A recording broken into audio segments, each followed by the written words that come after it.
അപ്പൊ ഇത്ര സ്വീറ്റ് ആയിട്ടുള്ള ഒരു പാട്ട് കേട്ട സ്ഥിതിക്ക് നമുക്കൊരു ഒരു വൈബ്രന്റ് ഒരു അടിപൊളി ഡാൻസ് പെർഫോമൻസ് കണ്ടാൽ എങ്ങനെ ഉണ്ടാവും? പിന്നെന്താ? പക്ഷെ ഈ ഡാൻസ് ചെയ്യാൻ വരുന്ന കുട്ടി എന്ന് പറഞ്ഞ ഒരു മിടുക്കിയാണ്. ഒരുപാട് എന്താ പറയാ വിശേഷങ്ങൾ നമുക്ക് ചോദിച്ചറിയാനുണ്ട്. നല്ലൊരു ഒരു ക്യൂട്ട് ഒരു വാവയാണ് നമുക്ക് വേണ്ടി വരാൻ പോകുന്നത്. അപ്പൊ ആ കുട്ടിയുടെ പെർഫോമൻസ് കാണാനുള്ള സമയമാണ്. നമുക്ക് എന്തായാലും വിളിക്കാം അല്ലെ? തീർച്ചയായും. So let's welcome Isha Mujeeb.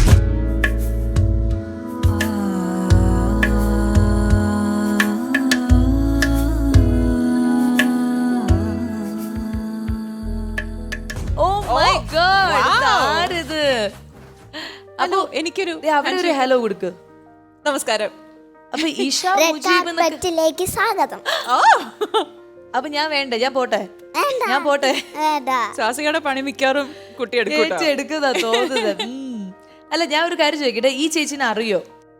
അറിയാം. ഈ ചേച്ചിനെ കണ്ടിട്ടുണ്ട്. സിനിമയിൽ ഏത് സിനിമയാ? അങ്ങനെയൊക്കെ ചോദിക്കരുത്. മാല തട്ടിയെടുത്തോണ്ട് പോകും. ഒറ്റയ്ക്കൊരു കാമുകൻ. അത് കണ്ടിട്ടുണ്ട്. കൊള്ളാലോ. അത് കൊള്ളാലോ അല്ലെ? അത് നമ്മൾ പ്രതീക്ഷിക്കാത്തൊരു ഉത്തരവായിപ്പോയി. ഇഷ്ടപ്പെട്ടോ?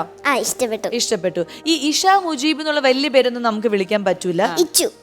നമ്മൾ ഇച്ചു എന്ന് വിളിക്കും. ഇച്ചു എന്നാണോ വീട്ടിൽ വിളിക്കുന്നേ? അതാണോ ഇഷ്ടം? വീട്ടില് മാത്രമല്ല വെളിയിലും വിളിക്കും.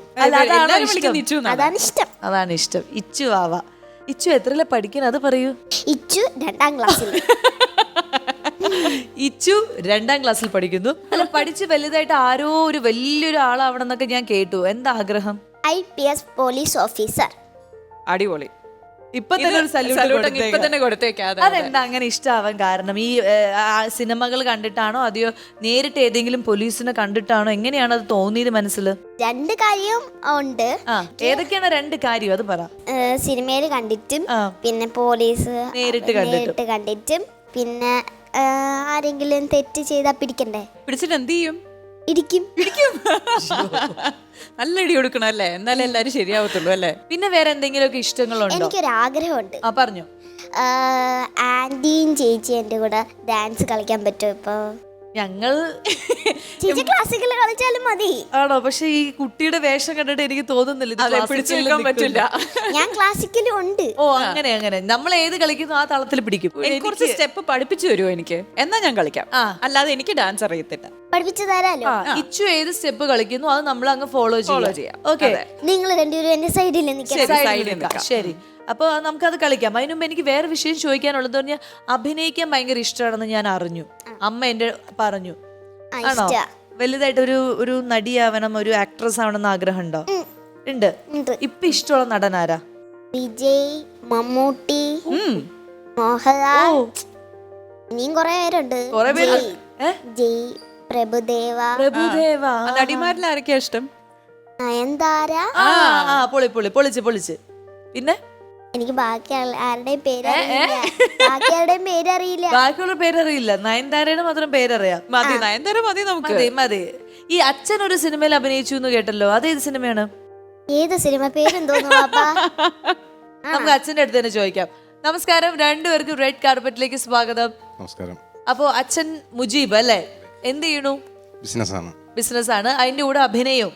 അങ്ങനെയല്ല, അത് ഞാൻ കോളേജ് പഠിക്കുന്ന സമയത്ത് ഫ്രണ്ട്സിന്റെ അങ്ങനെ അഭിനയിച്ചതാണ്. ഡയറക്ടറാണോ? എനിക്കിട്ട് പണിയാണ്. അല്ലല്ല, ഡയറക്ടറാണെന്ന് ഒരു ദിവസം എന്നോട് പറഞ്ഞതാ. അത് വെറുതെ കള്ളം പറയണാണ് അല്ലേ? മോളെ ഇംപ്രസ് ചെയ്യാൻ പറഞ്ഞല്ലേ? ഇപ്പൊ അച്ഛന്റെ കള്ളം പൊളിഞ്ഞ്. അപ്പൊ ഡയറക്ടർ സുരേഷ് ഗോപിനെയൊക്കെ കണ്ടിട്ടുണ്ട്. ഓ, മോൾ ആരൊക്കെ കണ്ടിട്ടുണ്ട്? ഞാൻ ആരെയും കണ്ടിട്ടില്ല. ഞാൻ ഒരു പാവം കൊച്ച്. ഇപ്പൊ നമ്മളെ കണ്ടില്ലേ? അതുപോലെ. അതെ, ഞങ്ങളെല്ലാം വലിയ താരങ്ങളാണ്. ശരി. അപ്പൊ ബിസിനസ് ഒക്കെ നന്നായി ഒരു ദിവസം സുരേഷ് ഗോപിനെ കാണാൻ കൊണ്ടുപോകാന്നും പറഞ്ഞു. പക്ഷെ അത് നടന്നില്ല. സ്കൂൾ ഉണ്ടായിരുന്ന ദിവസമായിരുന്നു ആ ദിവസം. നമുക്ക് ഇനി നമ്മുടെ അമൃത ടിവിയിൽ സുരേഷ് ഗോപി അങ്കിള് വരുന്നുണ്ട്. അപ്പൊ നമുക്ക് കാണാം. ഓക്കെ. ഇനി അമ്മയുടെ പേര് പറയൂ. ചേച്ചി എന്താണ് പേര്? സിഞ്ചു. സിഞ്ചു. ചേച്ചിക്ക് എന്താ ഭയങ്കര നാണം? ചേച്ചിയോ? അല്ല, ചേച്ചിയുടെ വയസ്സ് എനിക്ക് 30 വയസ്സായി. ഇംഗ്ലീഷ് 30. ഓയ്യോ, 30 പറഞ്ഞ രണ്ടുപേർക്കും 30. സിഞ്ചു സെയിം. അപ്പൊ നോ ചേച്ചി, ഓൺലി സിഞ്ചു. സിഞ്ചു എന്തൊക്കെയാണ് വേറെ വിശേഷങ്ങൾ പറയൂ. വീട്ടില് എങ്ങനെയാണ് ഈ ആള് മാനേജ് ചെയ്തോണ്ട് പോകുന്നത്? ഇങ്ങനെ പറഞ്ഞോണ്ടിരിക്കുന്നത് അങ്ങനെയാണ്. എപ്പോഴും എന്തെങ്കിലും ഒരിടത്ത് സംസാരിച്ചോണ്ടിരിക്കും. ഇരിക്കുന്നത് ഭയങ്കര പ്രശ്നമാണ്. എപ്പോഴും ഓട്ടമാണ്. സ്കൂളിലുള്ള ആയമാരെല്ലാം പറയുന്നത് ഒരിടത്ത് ഇരിക്കില്ല, ഇരിക്കാൻ പറ്റും. അടങ്ങിയിരിക്കില്ല. പക്ഷെ ഞാൻ വേറൊരു കാര്യം കേട്ടു, ഈ ചേച്ചിയോടും എന്നോടും ഒക്കെ എന്തോ ഒരു ചോദ്യം ചോദിക്കാനുണ്ടെന്ന് അവിടെ ഇങ്ങനെ പറയുന്നത് കേട്ടല്ലോ. എന്താണ് അത് ചോദ്യം? ഞാനൊരു ക്വസ്റ്റ്യൻ ചോദിക്കും. ജനറൽ നോളജ് കുഴപ്പിക്കുന്നതാണോ? നിങ്ങൾ എപ്പോഴും എല്ലാ ക്വസ്റ്റ്യനും നിങ്ങൾ എന്നോട് ചോദിച്ചില്ലേ, അതുപോലെ ഞാൻ ഒരു ക്വസ്റ്റ്യൻ അങ്ങ് ചോദിക്കും. അതിന് കറക്റ്റ് ആൻസർ പറഞ്ഞാൽ നിങ്ങൾക്ക് ഒരു സമ്മാനം കിട്ടും. സമ്മാനമൊക്കെ ഉണ്ടോ? സമ്മാനമൊക്കെ ആയിട്ടാണോ വീട്ടിൽ നിന്ന്? ഞാൻ തരുന്ന പോലത്തെ സമ്മാനമാണോ? നല്ല വലിയ സമ്മാനം. ശരി, എന്നാ ചോദിച്ചാട്ടെ. ഒരു ദിവസം ഒരു വലിയ ആനയും ഒരു ചെറിയ ഉറുമ്പും ഉണ്ടായിരുന്നു. അവര് ഫ്രണ്ട്സ് ആണ്. അപ്പോ ആ ആനയോട് ഉറുമ്പ് ചോദിച്ചു, നമുക്ക് ടെമ്പിളിൽ പോയായിരുന്നല്ലോ. ടെമ്പിളില്, ഓക്കെ, അമ്പലത്തില്. അപ്പോൾ ആന ഓക്കെ പറഞ്ഞു, റെഡി ആയിട്ട് ടെമ്പിളിൽ പോയപ്പോ ഉറുമ്പിനെ കാണാനില്ല. ഉറുമ്പ് എവിടെ പോയി? അവസാനം ആന കഷ്ടപ്പെട്ട് കണ്ടുപിടിച്ച്. അതെങ്ങനെയാ കണ്ടുപിടിച്ചേ? ഉറുമ്പ് ഈ ആനയുടെ തുമ്പിക്കൈ വഴി കയറി ആനയുടെ തലയിൽ കയറി ഇരിക്കുവായിരുന്നു. അല്ല, ഫെയിൽ. ഉറുമ്പ് ആനയുടെ പുറത്ത് കയറി കടിച്ച്. ഫെയിൽ. അല്ല, ഉറുമ്പ് അമ്പലത്തിൽ പോയേക്കുമായിരുന്നു. അമ്പലത്തിന് പുറത്ത് ചെരുപ്പിടൂലേ, ഉറുമ്പ് ചെരുപ്പിട്ടിട്ട് അമ്പലത്തിൽ പോയേക്കുമായിരുന്നു. ആണോ? ആണോ? ഓഹോ,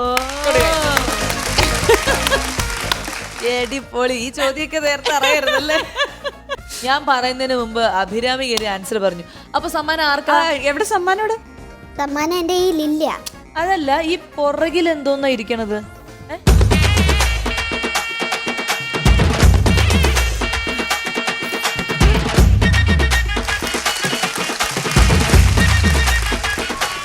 കൊറേ നാളായി ഞാൻ ലോലിപോപ്പ് ഒക്കെ കഴിച്ചിട്ട്. ഞാനും കൊറേ നാളായി, എനിക്ക് ആഗ്രഹമുണ്ട്.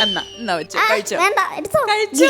ഗിഫ്റ്റ് ആണ്. ഗിഫ്റ്റ് തിരിച്ചു തരാൻ പാടില്ല. ശരി, അതായത് നമ്മൾ പറഞ്ഞില്ലായിരുന്നെങ്കിൽ ഇത് കഴിക്കായിരുന്നല്ലോ എന്നുള്ള ആഗ്രഹത്തിൽ ഇങ്ങനെ ഇരിക്കായിരുന്നു. പക്ഷെ ഞങ്ങൾ പറഞ്ഞു, അങ്ങനെ ഞങ്ങൾ തോൽപ്പിച്ചിരിക്കുകയാണ്.